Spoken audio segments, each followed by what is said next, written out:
Alright, let's get going. This is the final ACM workshop of the semester. We've had a pretty busy workshop, wouldn't you say, JT? Like a pretty busy workshop schedule this semester? Yeah, way more than the beginning of COVID and such. Yeah, I think, people are getting used to it. Really fell into the groove for it.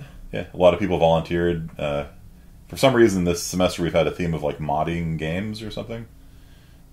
What do you think? It's probably the easiest to get grips on, because it's one of those things that people put a lot of tutorials out for. At least for other games. There's not as many helpful as you'll see today. GTA modding is one of those ones that's like, you have to, even if you want to do base level, just like get in, I want to edit the map, I want to add some models in, right? You need to know such a wide base, like knowledge base of what affects what, and then I'll get into it later of like what files you can't touch unless you want to go mess with indexes that reference other files that you don't know exist. It's a crazy amount. I think Harder than Minecraft. I reviewed the Minecraft one. That one was really good. Yeah. Did you see the Roblox one? I skimmed through the Roblox one, yeah. Yeah, it's Steph's brother. Like, when he was building those houses, he was just like, bloop, bloop, bloop, brrr. He was just like assembling things. Like, I was like, dang, dude, it's impressive. So, yeah, so for whatever reason, we're doing a lot of modding this semester. It got a pretty good turnout, pretty good interest on it. The responses, by the way, I read every essay for every workshop, and all of the students got good responses. We also had it wasn't us, but like Loden gave a talk on like plagiarism detection, and yeah, that was pretty interesting too, even though it wasn't technically like here or anything. So yeah, we've had a pretty good semester, and this is the last day of the semester. It's finals week next week, so is it? Okay. Yeah, cool. So we're gonna finish strong with JT Harlan here. He is the person who owns the Discord server that we're all on. So if you guys could all give him a clap emoji or a reaction emote or something like that for all the hard work he's put into setting up this Discord server for everybody, which has been wildly successful, I have to say. Like, you did a really good job with this, JT. Yeah, you and Walker both. Really, all it took was convincing Nate to give me server roles to do it. He was the Mad King, but I usurped him. The usurped king. And I mean, my name is Jacob, so that's kind of what the name in Hebrew means. Really? That's funny. Huh. It means supplanter. I actually didn't know your name was Jacob. I've only known you as JT, so. Yep. What does the T stand for? My middle name, Taylor. Okay. All right. Very cool. So, for those of you that don't know, JT Harlan, when did you graduate 2 years ago? Technically, I mean, I've... technically, yes. I have so many extra credits, and the only thing preventing me from, like, actually getting the associates is a PE class that I need to get a waiver signed for, but COVID, so... So, I picked up a job in the meantime, so... You finished computer science, though, like 2 years ago? Oh, yeah, yeah. Okay. And you did game development? Yes, I did. Yeah, I did both game developments. Yeah. I did the first. I did 50A during the summer, and then 50B during. I think it was during semester. Spring. Yeah. And so he did Grand Theft Auto modding for his project. You worked on it with Walker and who else? Muya. Muya. Yeah. Yeah. So the three of them worked on this Grand Theft Auto mod together, which he's going to talk about, presumably, and how to mod it. So anyway, without further ado, that's, I think, enough of an intro. I'll switch over to your screen. I'm going to turn off my face. I got to go pick up my daughter right now, so if something catches on fire, good luck. Yeah, all right. For sure. Just for like an attendance thing, just so I know. I'm just going to say test. Everyone react with like a thumbs up to that, because I don't want to deal with the bot. I haven't pushed the bot in so long. Yeah, I don't use the bot for attendance anymore. I just make them write an essay. It's funnier for me. Oh, that's nice. Because then I actually get to see what people thought of the talk, Cool. Yeah. So I'm going to use this as like people I can call on. Yeah, it's a good idea. All right. I'm taking off now. So take it away, JT. Golden. Okay, so GTA modding. Required materials, obviously, Grand Theft Auto 5. It's one of those games that goes on sale a lot. You don't really need a lot to run it because it's such an old game, but once you get into the modding of it, and specifically what I focus on, the running servers, like server-side modifications, rather, you need to probably have a higher-end computer because it runs so many things in the background.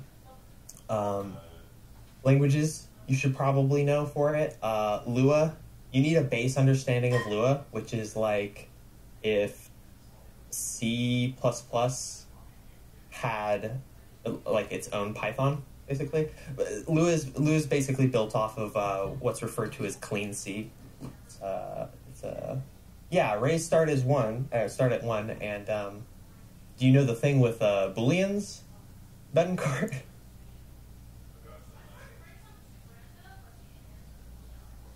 It's literally anything but false and null evaluates to true. So 0, like a boolean in Lua, set to 0 evaluates to true because it's just a little slow. Just a little behind the curve. Okay, so you're gonna need, are there, just like a show of emojis or whatever, is anyone gonna be following along? Because I can supply links for some of the software for this, because it's honestly a decent bit. Yeah. Okay. So what we're gonna want to do is, if you already have GTA, be writing along. Okay. If you already have GTA installed, you can get a program called Codewalker, which is a very well put together tool. The problem with it specifically is the distribution of it. So there's a website that was pretty prominent for it called GTA Mods. The latest release on there is from like 2016, so you have to join their Discord server and get whatever their latest distribution of it is, and it will be a lot more wieldy, as it were. It has a lot more built-in tools, just completely different version, like literally years of development and difference. Another tool you get is OpenIV. It is a overall, how does it describe? OpenIV is described as the ultimate modding tool. It's basically for any Rage projects, which are typically any Rockstar game. So if you wanted to, Red Dead 2 or any of the other GTAs, and I guess Max Payne 3, even though that's a really weird one that I don't think I've ever seen mods for. So there's all types of versions for this. This is going to be important for actually going through all the files and pulling up the information, converting it through. Always turn on edit mode. Also, if anything happens, like if I have to redo things, it's because my mouse has been double clicking for like the last week, and I just haven't. They don't sell this mouse anymore, so I've been just suffering through the pain of accidentally closing windows and just the double click suffering. What you want to do once you have OpenIV is there's going to be a basic structure you want to follow. Mod idea to the unicorn. Okay, yeah, so that requires modeling and... Okay, so GTA 5 is one of those games where they have so many weird proprietary, no one else uses this file format, and a lot of the tools used for importing and exporting those files only work for like for instance, actually I'll get to it, but basically one of the tools only works for 3ds Max, which is a paid program unless you're using a student license. But that being said, you can translate those models, import and export those files from 3ds Max into Blender if you're more familiar with that. So yeah, basically setting up OpenIV folders and going over file types. If you don't already have a mods folder, the format of this is very important, otherwise nothing will work. So it's mods, and then you make an update folder. You always have to have an x64, and then you have this RPF file. And you can make new RPF archives like this through here. RPF stands for Rage Package File, basically. It's a Rockstar package. Pretty simple. Opens up like that. x64, DLC packs, test, and then a DLC RPF. And then it's the same structure repeated, and then levels, GTA 5 models. And then this is where you would import your models for local side. That's kind of the format to it. What do I mean by Rockstar? So Rockstar is the company that develops these games.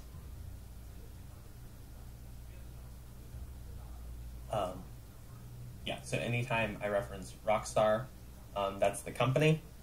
Anytime I reference Rage, like that, that is the framework that's built on top of it, so that you can modify it. So, going past this, so RPFs are package files, kind of like zipped folders. That's the easiest way to look at it. We go back up to GTA 5.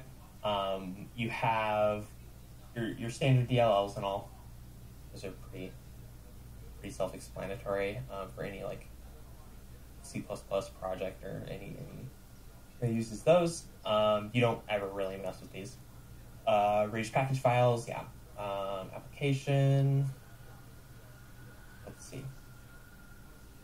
Okay, so more file formats. There's going to be Y-maps. A Y-map is where you place a model on the map, what it is, how far away you can see it, etc. Along with that would be a Y-type. That's used to define entities, but also used for interiors. And those are Y-map and Y-type map. It's basically, yeah, it's a lot like GameShark. So Y-types are, as I said, used to define entities, but also used for interiors. So if you want to go to a building and knock out like a wall on it for the collision and put your own interior on it, which is pretty common practice now, you need these. You need a lot of Y-types. It's basically just a more in-depth Y-map. It just stores more data, rotation, size, scale, all these different things, coordinates. Let me see if I can find. They just made this format. That's not going to show me all of them. I think if I go into like one of the RPFs here, maybe a random one will have what I'm looking for. Yeah, these are all the drawable objects, texture dictionaries, stuff like that. So, okay, so Ytds are going to be basically a model library for LODs and such. Do we know what LODs are? We have a basic understanding of that.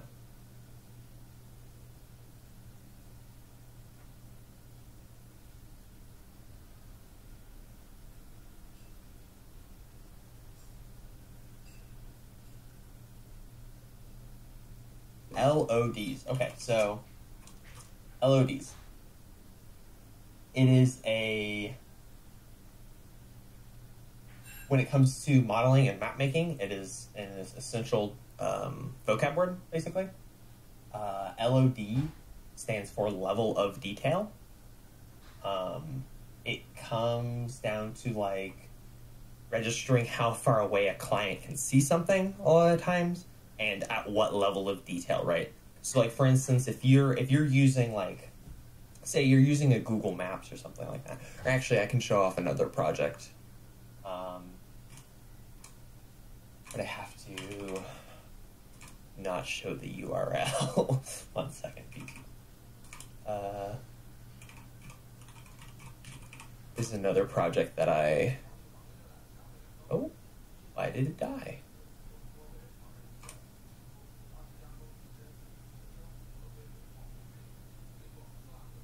Oh, my server crashed. Okay, cool. I guess I'll not show that off right now. Unless I can restart it real quick. 1 second, apologies. But basically, I'll try to explain it while I'm getting closer to an object. Yes, that is very much is a good way of putting LEDs. Yeah, there's multiple versions rendered out of a model of any type of texture stuff like that. Let me get into my Portainer. So a really good example that's not game related is like Google Maps. Any like map software that you can zoom in and out. I don't know if you notice when you zoom in, it kind of like tiles again, if that makes sense. Like it looks like it loads new tiles. It's because that image isn't like super high definition, all the way quality. It's not like a static image that you're loading in on. Every zoom level has a different rendering of that same image in a different resolution. You know what I mean? So if I just Google Maps, I'm just gonna Google Maps because my map that I actually made a custom map for GTA that you can place markers on and everything, and it took like a week, and I'm a little annoyed that my server is down right now. I think it's just the Portainer. Oh, got a web server down. Cool. Basically, like, you see when you zoom in an area, everything gets higher and higher definition because those are all different levels of detail, right? The closer you get in, like, you saw when I was all the way out here, if I zoom in really fast, you can kind of see the pixels. It's easier to see on a slower connection or like slower software that's not hosted by Google, you know. But you can see there's like a really pixelated line for a while because it's just different levels of detail, right? Those are really important. Moving on from YDDs. YDRs are literally just drawable objects like this. I don't know if the viewer works for this. I try to open it. Yeah, it might have an issue.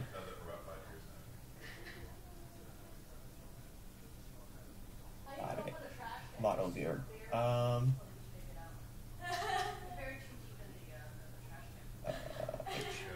Yeah. So you pull up the model. This is just going to base geometry, edged faces, play points, level of detail.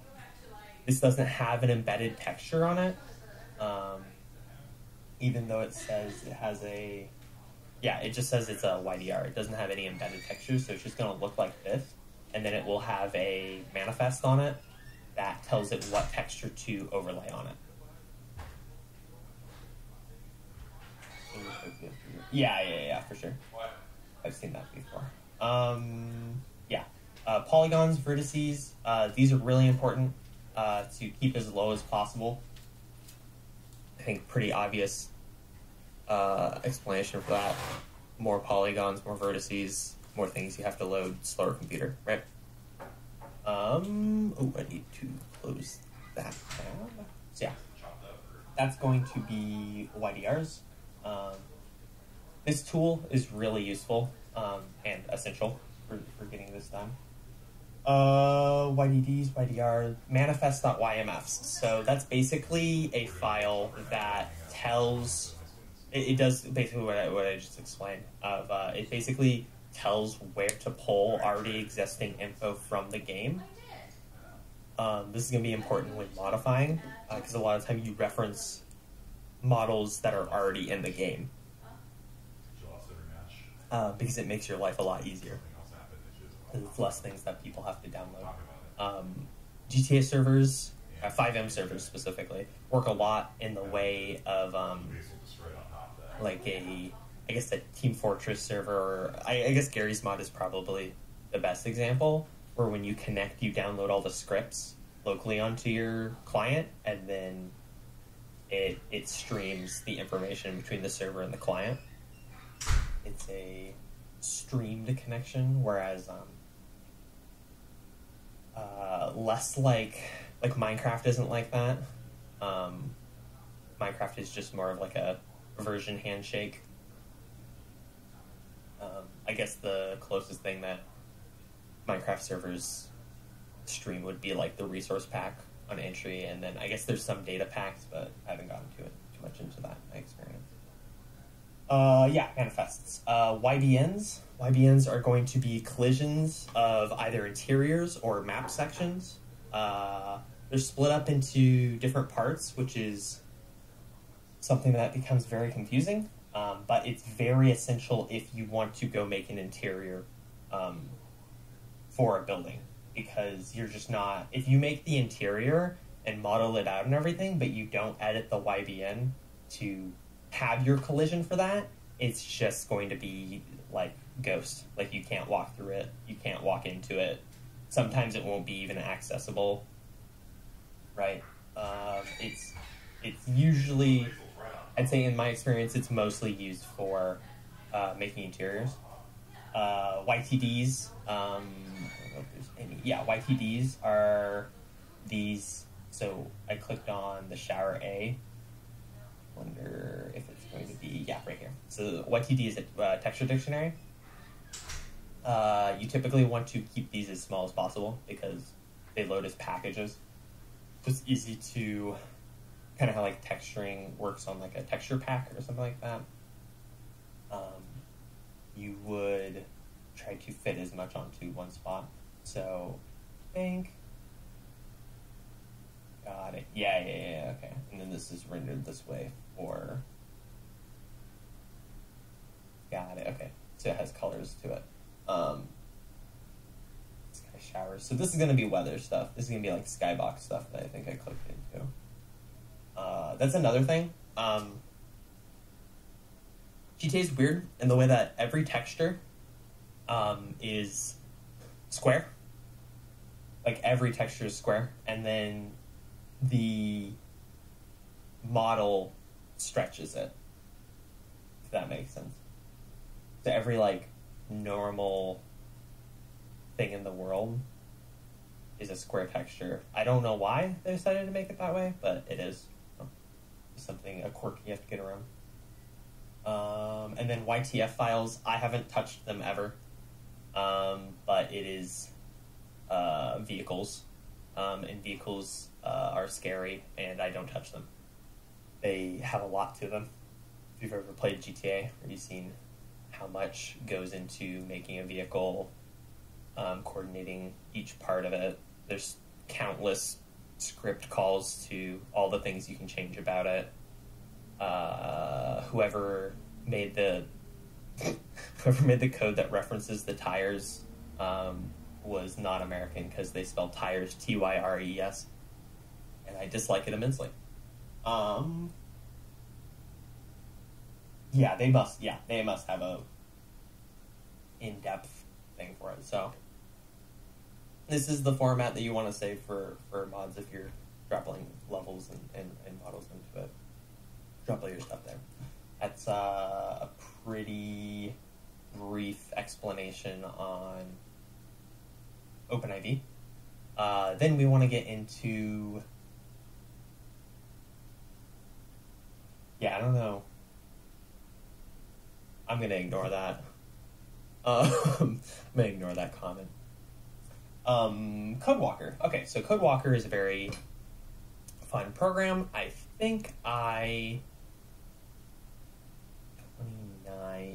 sounds wrong. This sounds wrong. This is wrong. This is not the right one. The double clicking is getting to me. Yeah, 30. Okay. This is what we want to use. I have the wrong shortcut.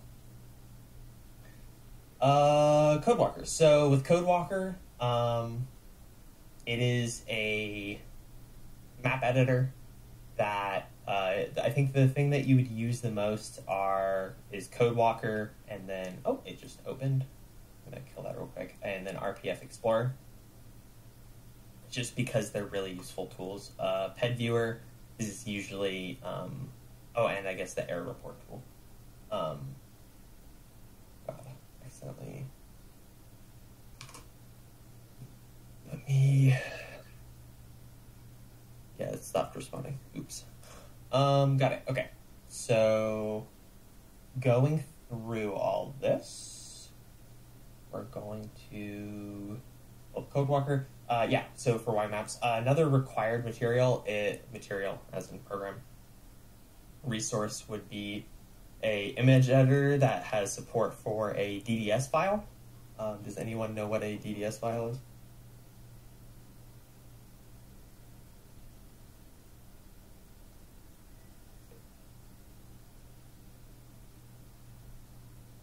Nope. No? Okay, figured. GIMP, I think, is the most popular free image editor that does it. DDS file is a raster image saved in the quote-unquote direct draw surface container format. It can be... I think it's compressed and uncompressed, rather.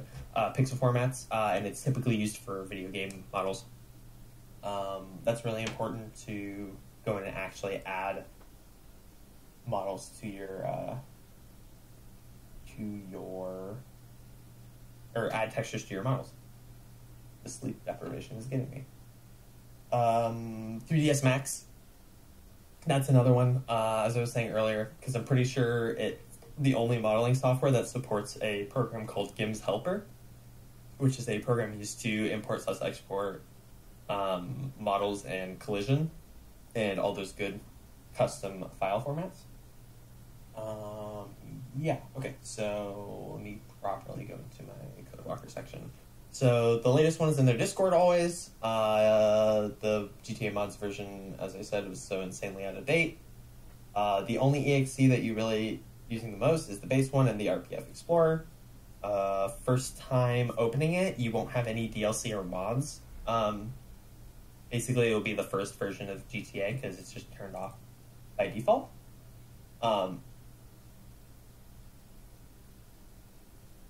Excuse me. Just let this load real quick.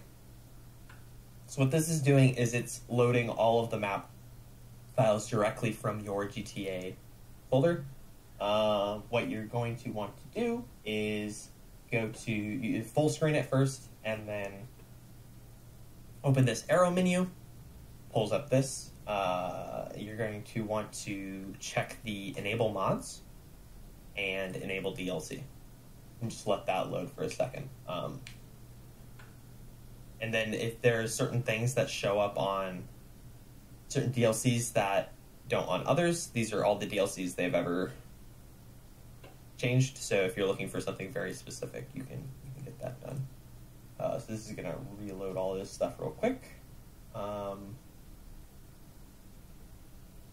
Codewalker is a very useful tool. It's what we're going to be using to be making our own Y map, which is, as we recall, where you place a model on the map, what it is, how far away you can see it, all that good stuff. What you will probably want to do is go into options and then lighting, and then turn off deferred shading.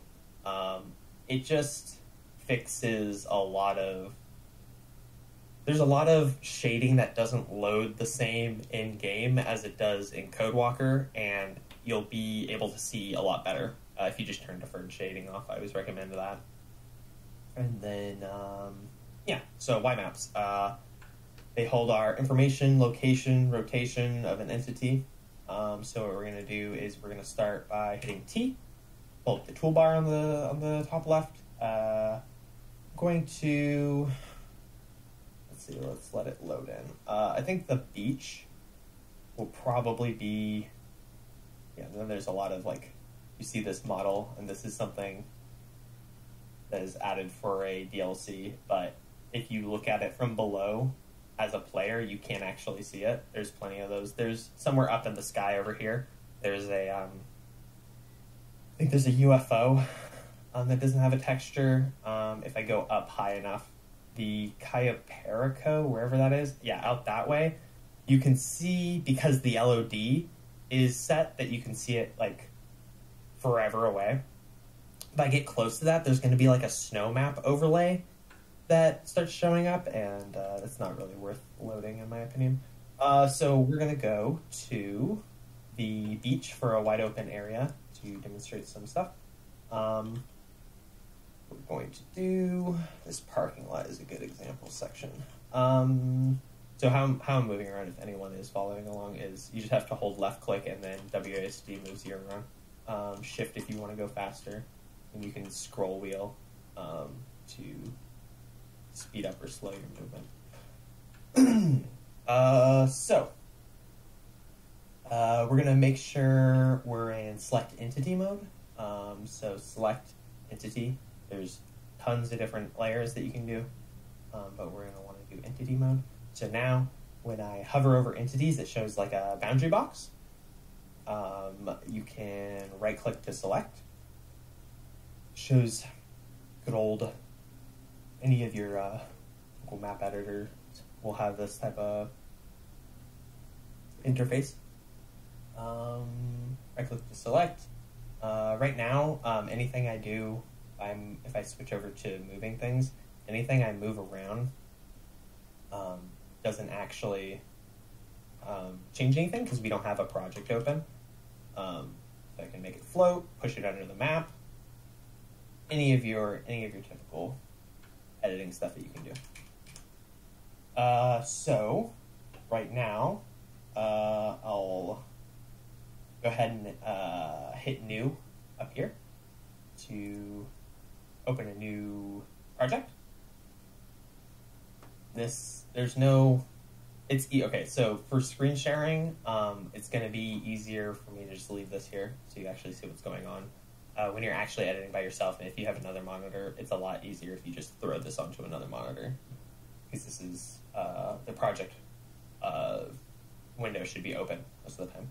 So this is where we're going to have majority of the things we're working on, such as Y maps, Y types, collision files, sometimes a myriad of other things. You can right-click entities and click Add Project, or Add to Project. Yeah, Add to Project. So if I right-click on this, I can add to project.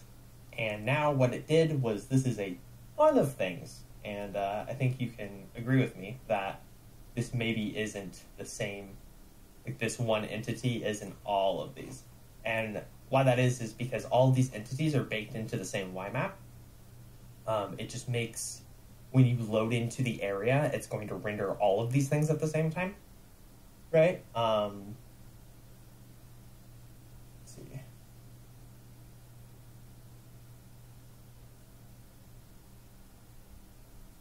Apologies.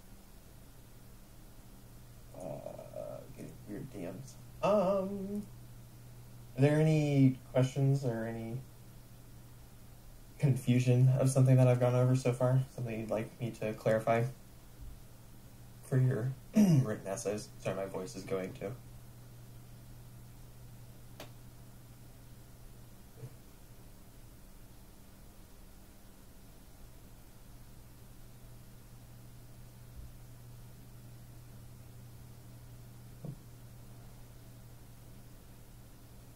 If you get me a model of an anime girl that I can render into this, sure. Yeah, you can.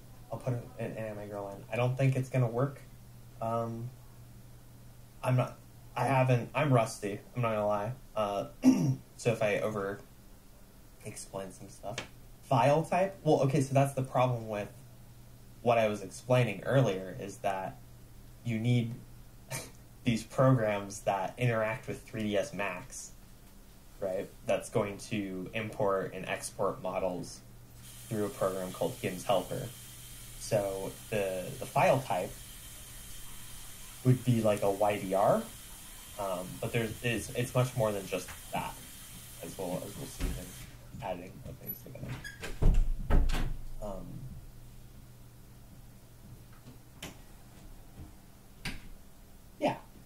that's why when you see really cool modded things in GTA, you give that person a pat on the back because they suffered through a lot to get that done.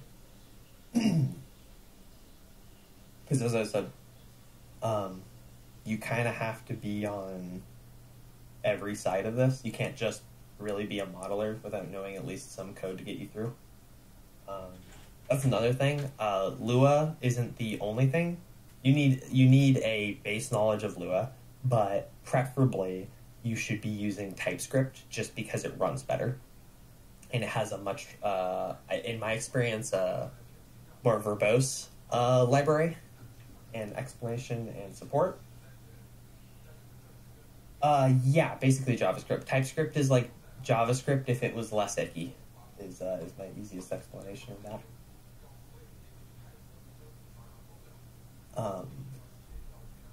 Golden. So, you can right-click and add to project, which will add them to your file. Or if you move an entity in a YMap, it will add that whole YMap to your file. So if I move this, and I move this, it's just added already, right? So, say you want to remove something like these cones, right? I'm going to select it, look at the LOD types. A good rule of thumb is not removing anything that has an LOD and nothing that has anything attached to it. So the easy way to check everything in an area is to go through and change your max LOD. So if you go to view, it's not under view. Wait, I'm having a brain fart. Options.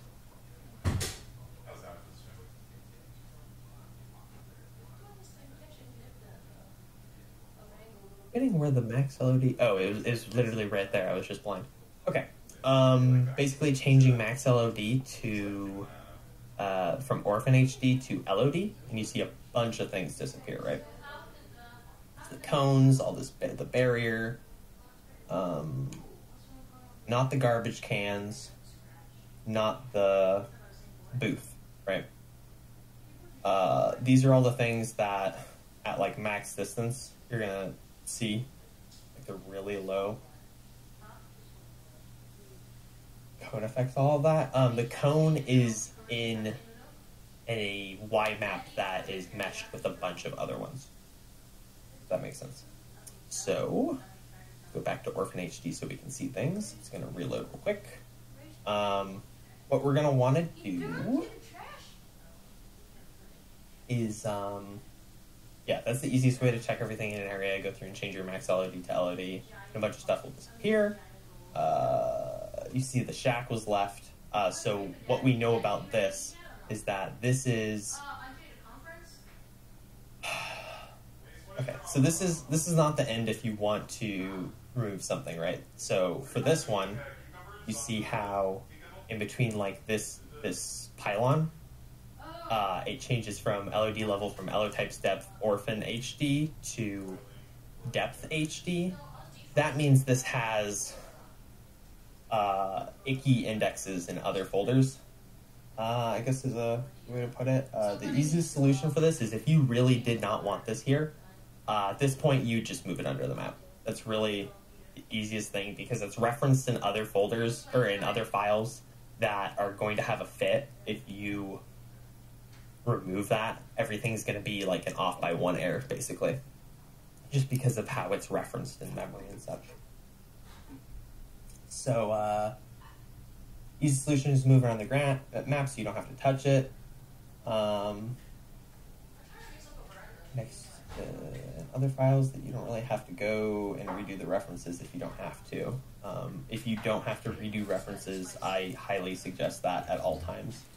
Even in base GTA, there's a decent amount, like with the latest updates when they move things, there's a good amount of models that are just sitting underneath the map because they just didn't feel like deleting them. And it's honestly, it's just such an easier way to do it. So yeah, let's go back to Orphan HD. Get rid of these cones. So the cones, really easy. Just right click. We're going to just delete entity. as easy as that. They are independent objects. They don't need no reference. Very clean. Don't have to mess with it at all, right? And you could tell because when we changed the max LOD from orphan HD to LOD, they disappeared, which means they're not attached to anything. What if you want to go through and make a bunch of these yellow pole pylon things? What we're going to do is FBX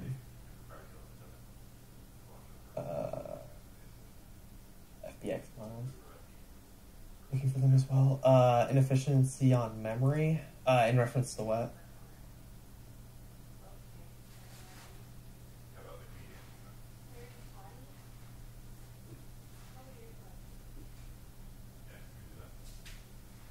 Models under map. So it depends on the LOD for it. For like what level of detail, because you have to remember a lot of these models are pretty low in quality. So there's no. It comes down to the headache of whether you want to go through and redo all those references on a patch that was already running fine, right? There's so many different layers of like pathing on top of that would have to be redone. Yeah, there's a ton of interconnection with these things. Actually, kind of bonkers. So let's make a bunch of these yellow pole pylon things. Shoot. Okay, if you click on this, you see that it's like. This default rotation isn't square to what we want, so just hit the rotation real quick and just kind of rotate it into what we want. This is a snap feature. If you want to adjust how much the rotation snaps, it's by default 5 degrees. You can turn this off or change the amount by going up there. And then also the snap to ground function is really nice when you're trying to place things. It doesn't always work the greatest, but yeah. So now what we want to do is once we have the rotation, we want to switch back to move and hold left shift. And then, actually, I don't like that rotation. Hang on a sec. Rotation, I'm going to do it like one back. Okay. W, we want to hold left shift and just drag it out. And that will duplicate whatever model you have selected. And then what we can do, so I guess I'll put that out there. And then we'll just do that again. Put like one right there. And then we'll drag it out again. One like there, and then what we can do is we can hold Control to select multiple of them. So right-click that one, right-click that one, right-click that one, and we can do this again. I think this is going to be the best angle. It has the default rotation at this weird angle, but it's fine because we're doing it along a line, so it's going to be pretty easy. Just drag this out. And pop that there. Yeah, it's a very well put together software for what it does. Oh, I accidentally spawned a default egg. We don't have to worry about that. Don't worry about that. Don't worry about that. Just put another one right there. And then do one more.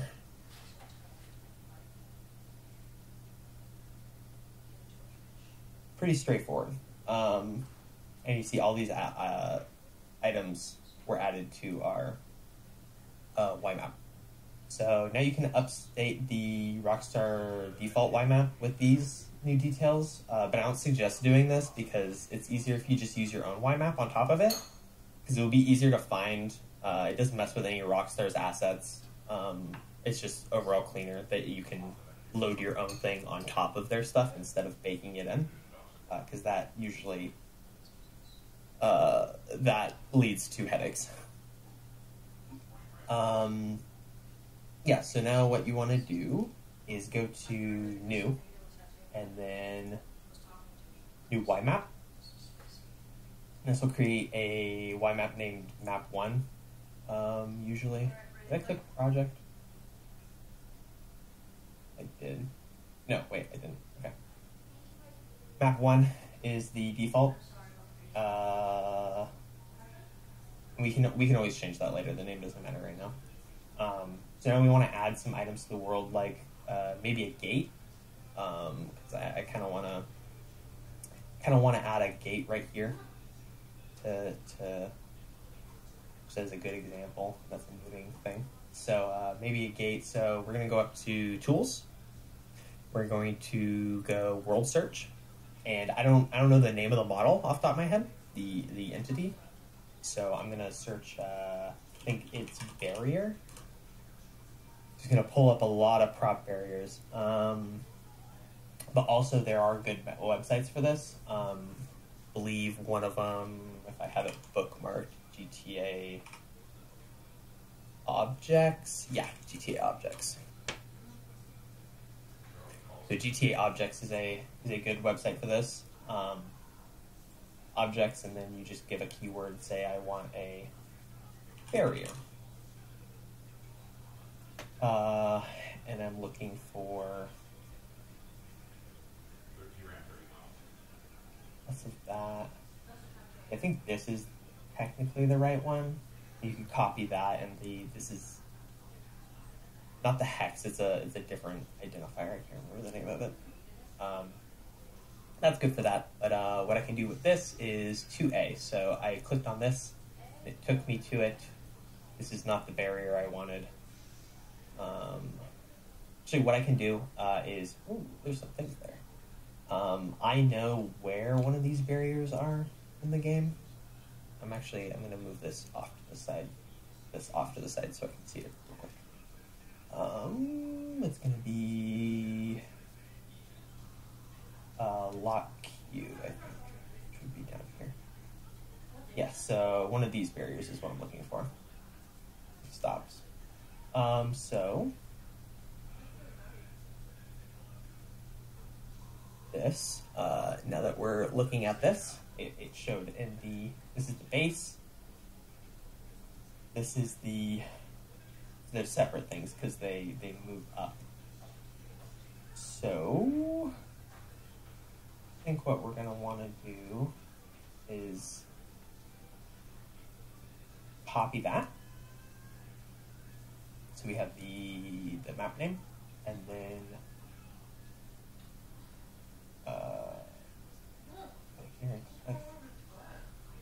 yeah, and then what I'm going to do real quick is I'm going to pop open the entities was, and to get back to it quickly, I'm just going to click on the entities that was in YMap and then click go there. And now I'm on beach again. Yeah, wait. Wrong parking lot, right here. I'm moving too quickly. Oh, okay, so now it's going to be speed this up a bit. Define it. Barrier. What they are? Yeah, I can use the world search. So I'm gonna add the barrier. It's gonna be basically I want to spawn a new thing. Oh wait, no, that's the flying one. I don't know how to. The remaster trilogy. That sounds like a headache. Did you see one of the bugs with that? Where like my favorite bug with that is for some reason if you wiggle a car left and right, the models just start stretching bigger and bigger. Like those games sound like a nightmare to mess with. Already with how much this is a nightmare to mess with. So yeah, so I'm gonna add the barrier, which minimize all these other things.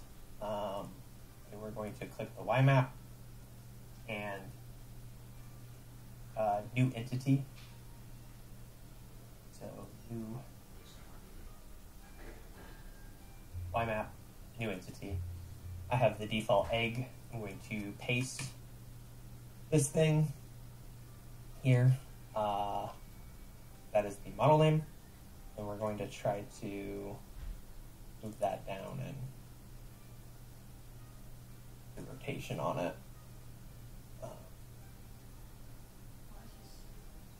Let's just do it that way. Just for expediency. Then what's a good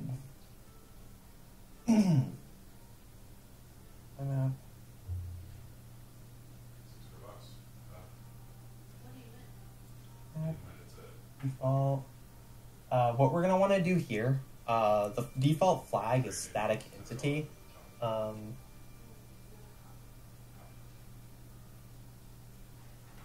Songs to the game radio.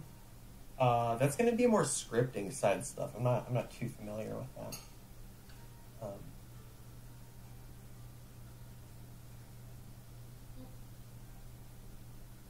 Yeah. This is another thing. We could move this if we wanted to. It's going to be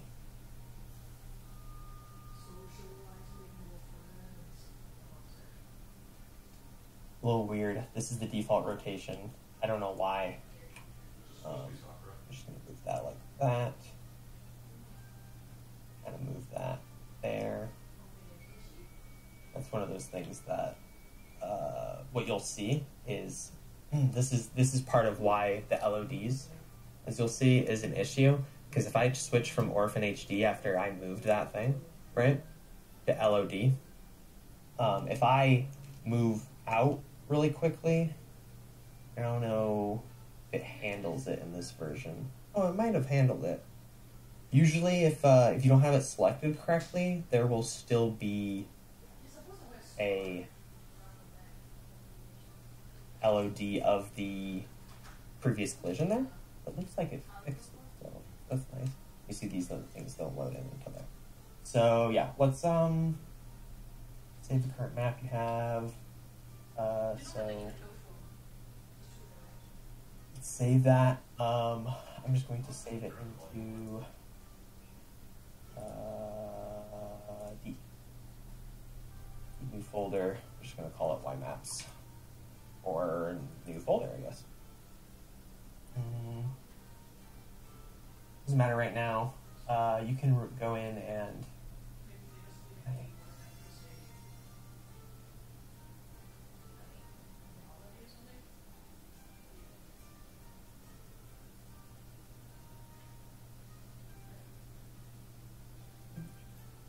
save the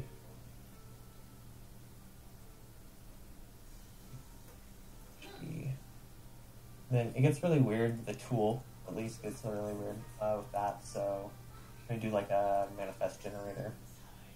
But all this info, I feel like it's going to break now that I'm trying to. You see the map info is map 1. Save that folder.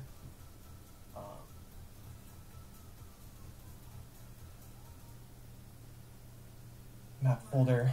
Reopen it.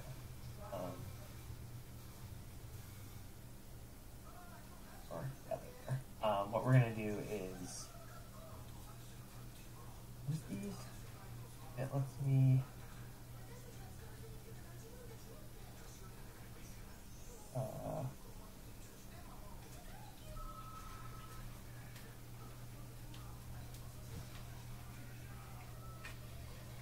save all these.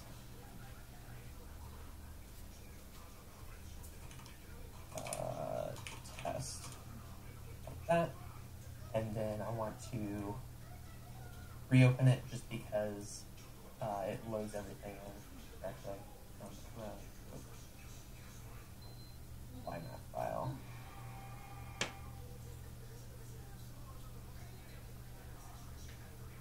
We have the barrier information still there. So I have a feeling this isn't gonna break. but we won't know until we do it. So setting up a FiveM server, not too hard. There's a good tutorial for it. I would do it from scratch, but it shows a lot of personal information I would rather not have on YouTube, like sign-in stuff with how the handshake works with IPs and stuff, because you have to register it to a specific one.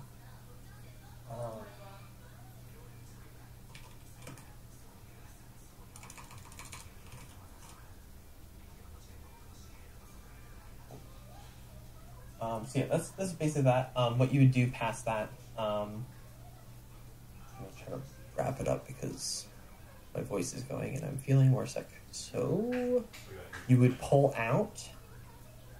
So when you make a FiveM server, the base files, basically all you need to have is the exe in there, and then when you register it, it will make a tx data, which is going to have your base folder. And resources is, these are all the things that are streamed. These are the default things. Where did I check? Oh, okay, these are kind of like plugins. So we're gonna make a new folder here. We're gonna call it test props. It's probably gonna break because I don't think it outputted correctly. But what we need in here is going to be a new file. I'll call it a text file, and it's going to be called fxmanifest.lua. Yes, and then we're going to open this, and really all this needs is a 3-line thing. So it's going to be fx _ version. I think it's adamant is it, and then it's going to be games RDR3, so we'll break because Red Dead Redemption 2 is called RDR3 in the code for some reason. I don't know why, but you know, each their own. GTA 5, and then this lovely flag is a map. Yes. And then we're gonna want to save that. We need that right now. You need a new folder called stream. And then all those files from your, what is it?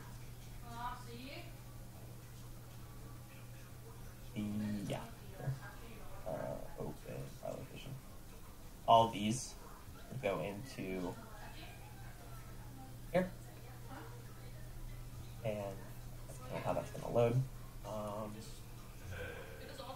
It's going to load as if it's a plugin, and this is how it streams to the server. While we're here, I'm going to create something that I have better faith in working. I'm just going to call it test spawn. The last thing you need to do with these is that these will never be invoked if you don't go into the server config and you have them insured. So you just have to add a line that says ensure and then whatever the name of the resource is. So we have one that's test props, and then we have an ensure for test-spawn, test-spawn. I'm gonna save that. Close that. Yeah.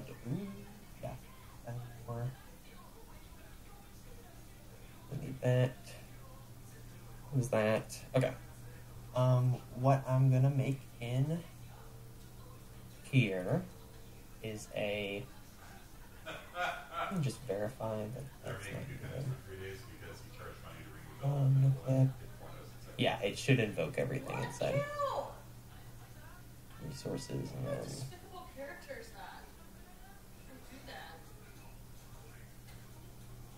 Yeah, okay. So when making the my folder for that. Yes. So we're going to do a test spawn plugin. So always need the format of. Actually, I don't need a folder in here. I'm going to make a file. We're going to call it spawn.lua. And then we're going to go back into here and just copy that. If I'm lazy, and my double clicking is getting on my nerves. What we want to do is have a older one. We're going to want to copy most of this. Yeah, we're going to want to copy like that much. Throw that here. And just call it whatever the reference is. So this is just the manifest as we were talking about earlier. That tells things where other things are. Like a manifest for like a boat or something. So it's going to be just called spawn.lua. It's telling it what file to invoke. And there's no requirements for it, so we're going to save that. That should work all hunky-dory. File there for it now, and yeah. So what we're going to do is I don't want to... Actually, let me start it once. Oh god, I forgot to start the server first. So we'll expand that. Apologies. I want desktop. We're going to set the server. Server pops up. All these fancy things. It pops up a URL. It tries to enable all these things. Hipster, we're going to realize is loading 5M. We now find that the server is loading. This is my local account. I can different game versions.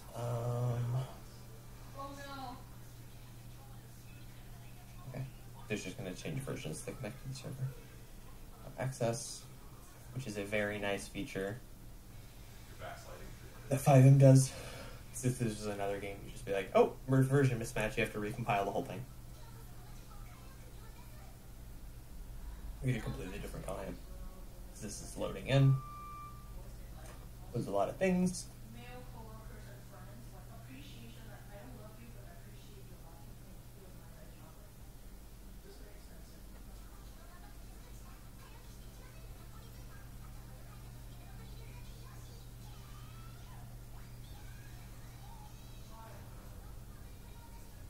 Got it. Don't have... This is base GTA right now. I just realized I did not add a very useful plugin. See, it runs fine. I'm connected to... If you can see the server, it says I connected. So the connection is there. Don't have to worry about silly networking stuff. I'm going to FA quit that real quick. Console out. We're going to close that. The key hit resources, we're going to drag in a lovely resource. That's the one made called NoClip. It's pretty base because it's resource stuff. This is the old way of doing resources and such, instead of the FF manifest. So if you ever go through and you're pulling other people's stuff in, there are a ton of people that like the marketplace for modding is really big. So if you're trying to drag other people's stuff in and get that working, that is not too much of a problem. So what we want to do is go into the config real quick and define NoClip. Ensure it starts up because it's treated like a service. Clip like that. You want to select all that. Thanks. So, and as you can see when we start it up there, when we load it in. I'll start it up again real quick. And 5M. It kind of just spawned me wherever, right? Download the content, load in real quick. So while that is loading, to demonstrate my point, we're going to get into here, and I want to make a set spawn point. So we're going to do a little Lua real quick. So local, I want to call it spawn position, and it's going to be a vector 3. I have pre-done coordinates that I called from last time. As you can see, this is a completely different spot than where it spawned me last time, right? Yeah, only a little program, only a little. So it's safe to say that it's a random spawn thing, but I don't want it to be random. I want to spawn at a specific spot every time. So I'm going to unload out of this. I'll say quit because we rage quit games. Mad. I'm gonna paste that in. By the way, this is how you do comments in Lua, is double dash. This is I think it's LS Customs, the name of it. If you can get me the coordinates for vanilla unicorn, I could do them. We're going to all these lovely functions that there's a library for this, so you want to go to 5M and get like the functions list. There's tons of documentation for whatever you might desire to do. For cited functions in Lua, until it loads. Pull this out. So vector. Take out the wall and the tall letters. Let's be sworn friends. We are. You decipher the letter. I'm interested in what's happening in the background. Oh, that's not.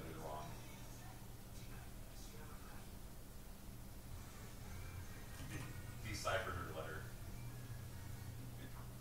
Oh, I'll let me load that right now. I think it's Discord choking the thing. But there's all types of flags and stuff. Click on any of them. You get a very specific. But it returns. It's a long function. This is the hex of it if you ever have to do it. Those are the chords. Okay, I hope I don't fall through the map. I'm pretty sure. God. I'm gonna start typing the rest of this up real quick, just for time's sake. So please, can you convert that into how the string is here for me, so I can just copy paste it because I'm lazy. We're going to use a thing called a add event handler, and it's going to be paused on client game type start.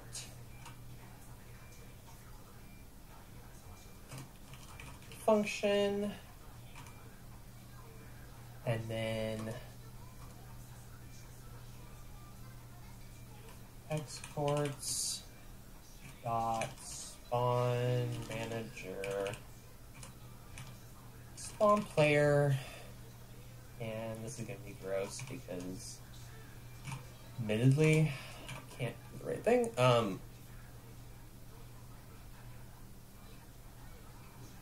Thank you. Okay. Spawn player, and then we're going to bracket it because, sorry, not bracket, curly brace it.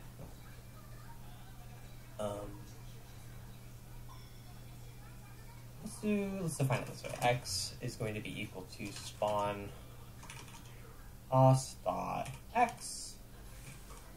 Y is going to be equal to spawn pos dot y. And B is going to be equal to spawn pos dot z, right? And then I'm going to force the model as well. I like this one. I think it's funny. Yeah, and then The only thing that's weird is you have to add a comma after this, and then function, and then you have to trigger the event, chat, because I want to add a message saying, hey.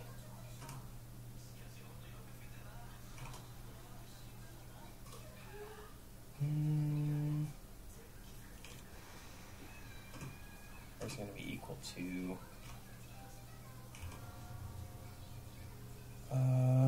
let's just say spawn. Oh wait, it needs to be spawned.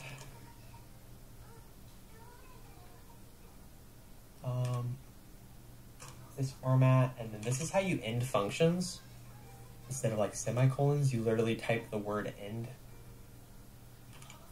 because that's Lua. And then we're going to wait. I think I'm one off. I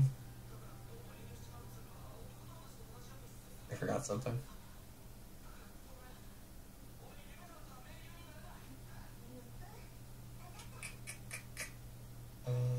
Oh, the callback. So we want to do right after this. Between this, we want to do exports. Spawn manager set auto spawn callback. Function. And this one, that parentheses, is going to be the end one. Because we want to do end parentheses like that. That's not going to work if I don't spell function correctly. And then between here, we want to add, so have that. Ooh, that's not correct. That. So it's more readable there, and then trigger event there. Get our nice indenting working. So now this looks correct, right? And then in this thing, we're going to do exports, spawn manager, set auto spawn, do true, so that we don't get stuck in like an in-between space that is waiting for a prompt to spawn us. Got spawn manager, and we're going to force it.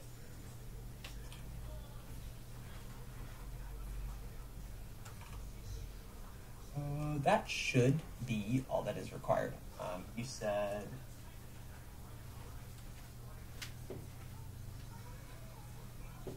that. Or, sorry, right there.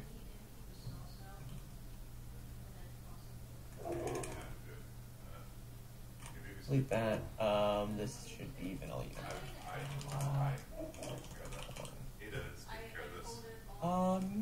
Yeah, we're gonna save that. It's already being invoked in there. That is an old thing. Server config, it's already being invoked in there for test spawn. So that should be good to go. So if I kill this and then restart it, should be good. Then stop. Start that. Loads up all the things. Watch it real quick to make sure it actually starts correctly. Started resource, yeah, and there was no error on test spawn and test props, so they might be there. We can pray that they're there, that these forced plugins and such work. If this works, I'm going to be happy, and I'll take questions, and then I'll be done, because my throat is hurting a lot. And the whole sleep thing, I guess. I guess that's secondary.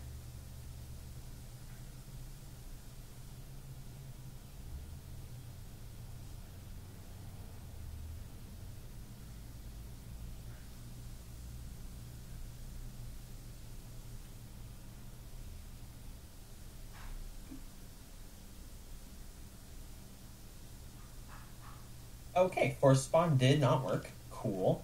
But did the no clip work? What was the command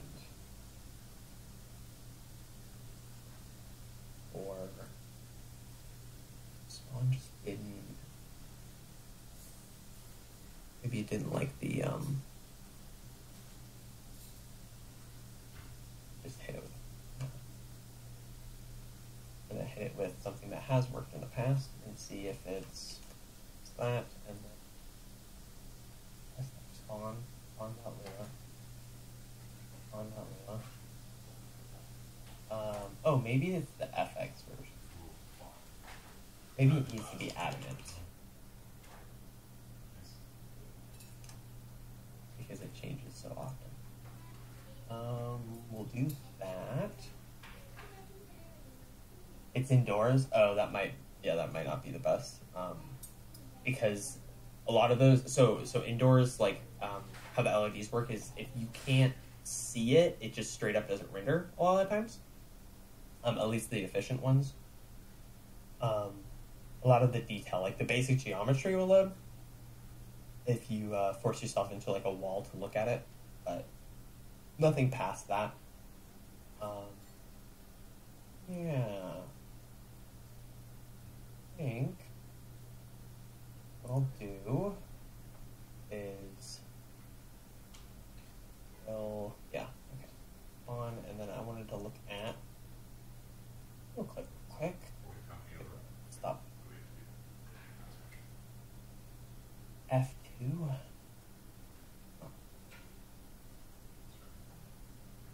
Yeah.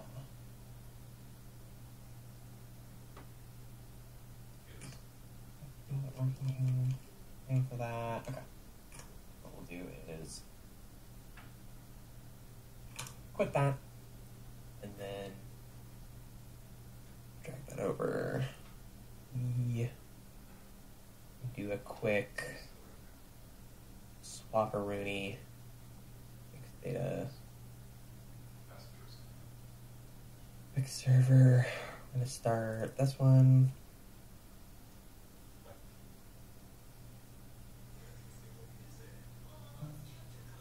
Oh, because I tried to start it on top of each other. That might be a problem.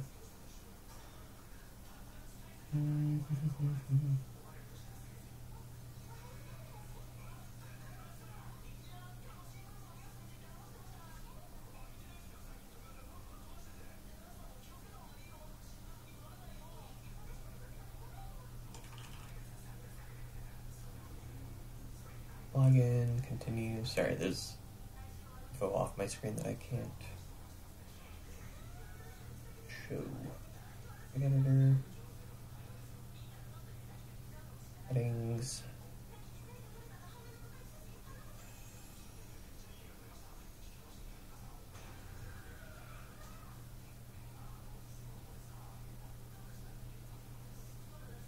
And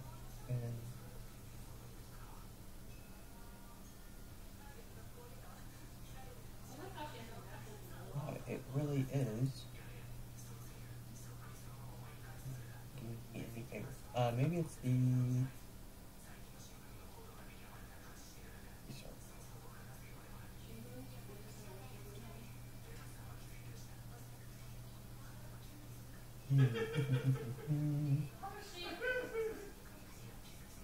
Start, save, settings. All. The wonders of plotting.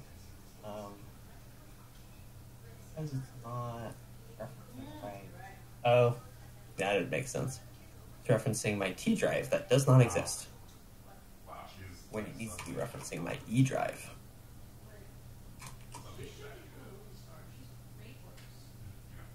Dashboard.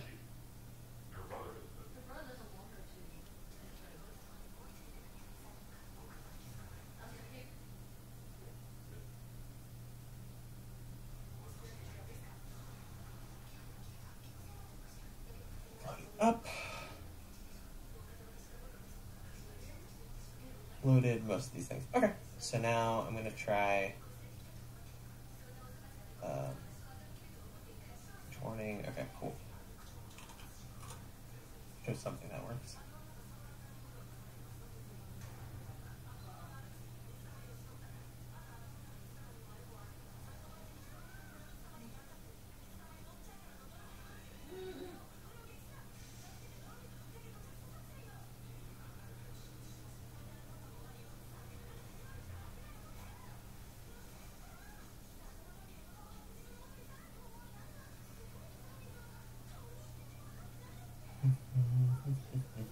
Oh boy, I can't wait to fix my website after this.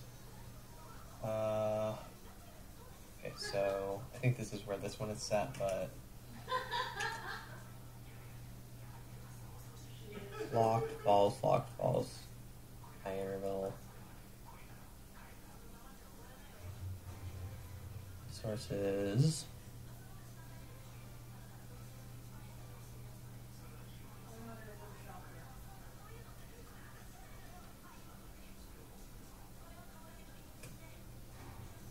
Because I think this is a permissions issue actually, because there's no errors in the actual server, how it's loading.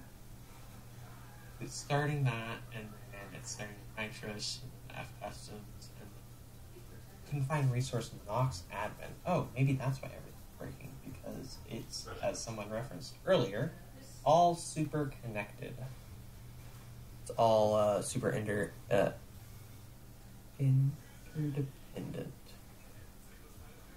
I go in and I find FX server, FTX files, base, resources, Nox admin. Why could it not find Nox admin? Tell me why it could not find Nox. And it is perfectly capable.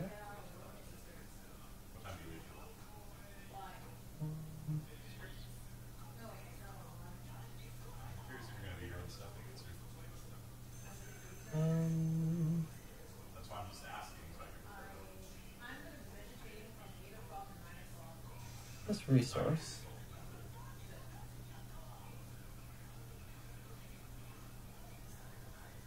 Start chat resource. I couldn't start Nox admin. Nox admin is right there. Look at our config plant. Why? Why is this there?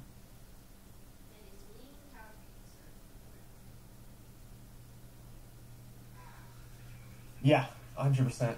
Especially if even me being rusty, like I started brushing back up on it like last night. Work projects have been hard. Change.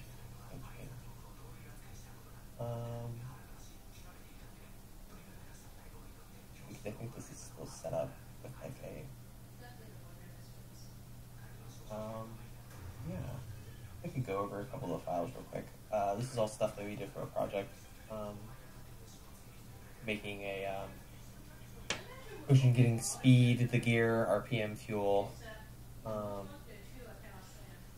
finding it. These are how function or definitions in Lua work.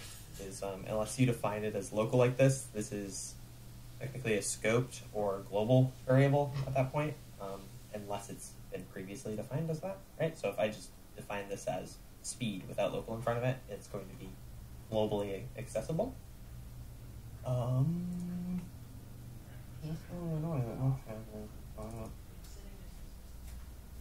Brilliant.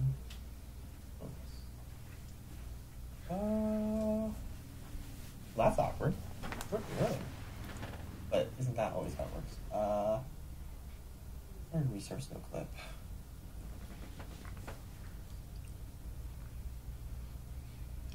I wonder if any of the menu thing wouldn't show up, right?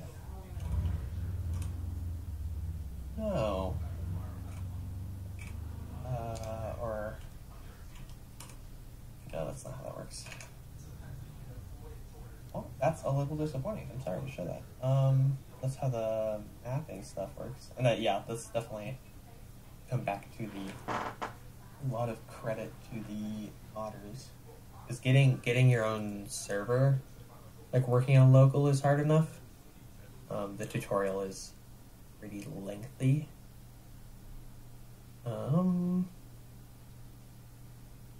Resources don't load correctly. On base events, map manager, chat, player data, web admin.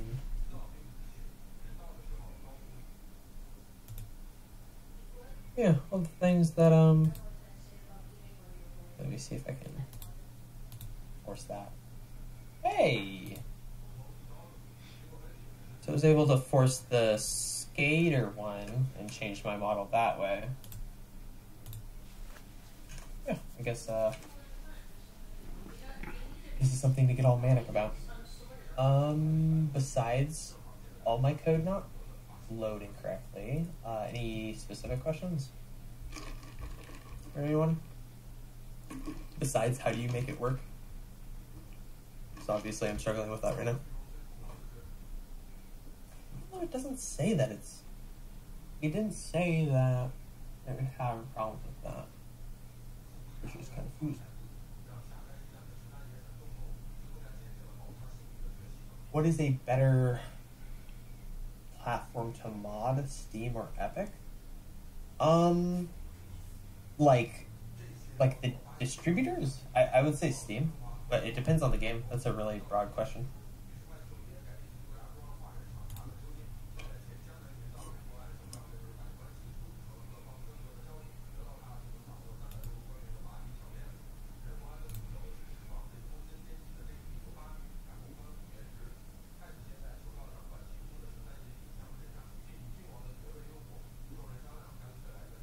Why is that invisible? It's actually so confusing.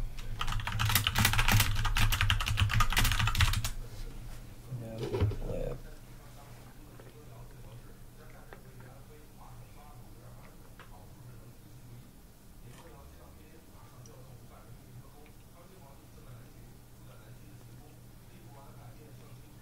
The most popular mod? What do you mean by mod?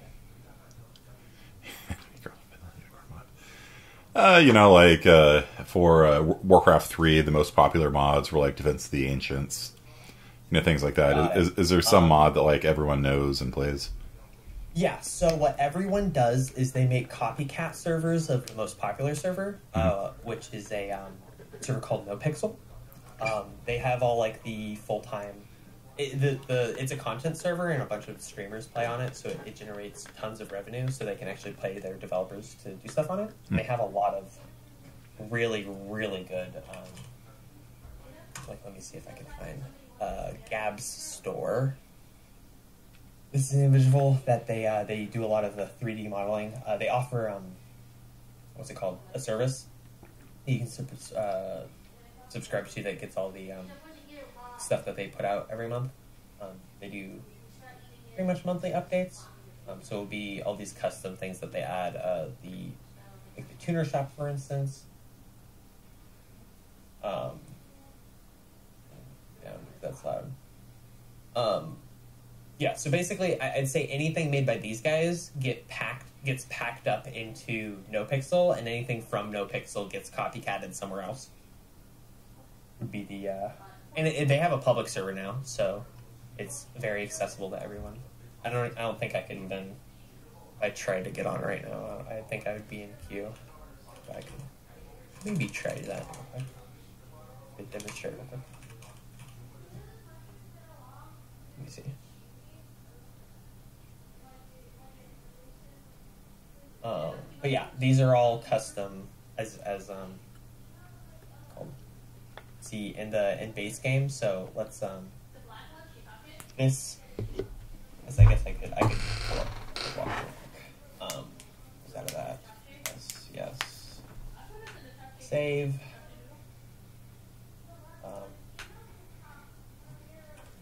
That's 2. As you can see, if we go down to the docs, the the location that this place is. We let everything load in real quick. Gonna roll in real quick. So this is the location that the video is showing. This individual made.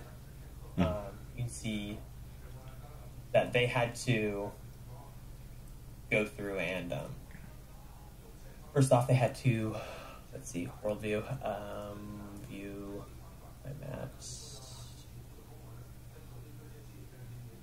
mode into collision. They had to go through this whole section of the inside of this area and hollow it out, which required them to go into their reference at the beginning. They had to go in and make custom Y maps. They had to make custom Y types, and then YBNs, so you can actually walk into this, because if they added the texture without actually doing the collision, there's not much to it. So a lot of it is custom stream stuff. I know, for instance, when they first had that up, or when they first released this on their server, they were having issues with custom models unloading at the same time as the LOD unloaded, and it would just crash your game. Right? So there's a lot of like quirks, I guess, and interdependencies that you don't really take into consideration all the time. So you have to just get in and work out after you have this stuff pasted in.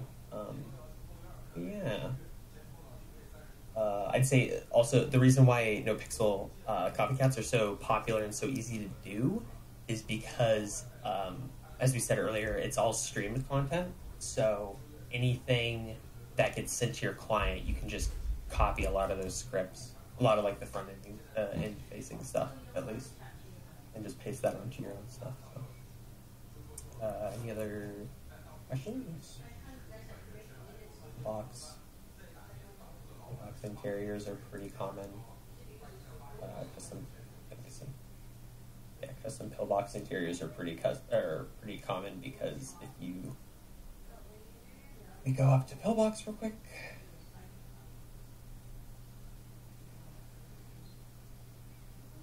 Just do the south side real quick. By default, okay, so that's Mission Road. This is Pillbox right here. By default, in 5M, it's just a hole in the wall, because they assume that you're gonna put your own hospital in. But this is not. This is a perfect example of like the texture going out, where collision does not exist. Because this is what's a portal referenced as like a portal entity. So once you go through it, it loads different LODs, and then there's on this texture on the ground there is no collision. So if you drive through that, you're just going to fall through into the tunnels. What do you think is easier to use, Unreal Engine or this? 4 or 5? I haven't played much with 5 yet. That was a trick question. Both.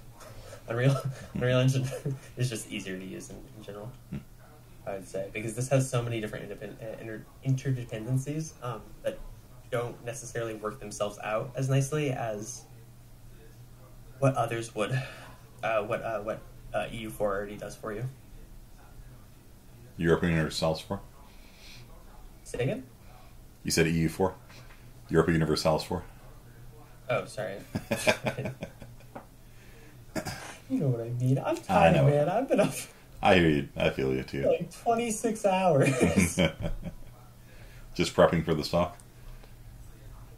Prepping for what? Prepping for the stock.